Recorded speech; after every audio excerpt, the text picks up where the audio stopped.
Praise the Lord! Malakas na papuri po sa ating Diyos na buhay! Tunay nga po nakaka-bless ang araw na ito at sa mga ating narinig na buhay na patotoo. Amen. Kaya isi-share ko lang po sa inyo mga kapatid ang sinasabi sa Awit 66 verse 1 to 2. Sumigaw sa galang ang mga nilalang at papurihan ng Diyos ng may kagalakan. Wagas na pabuit ang kanya'y ibigay. Amen po ba? Kaya tayong lahat ay tatayo. Sasayaw. Iindak na nagpupuri sa ating Diyos na buhay. Amen. Hallelujah. Glory to God. Lahat po tayo ay tumayo.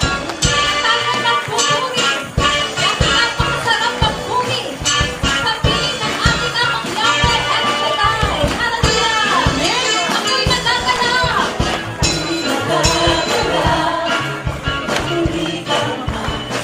At ang hindi kami lang.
Aking sasabihin.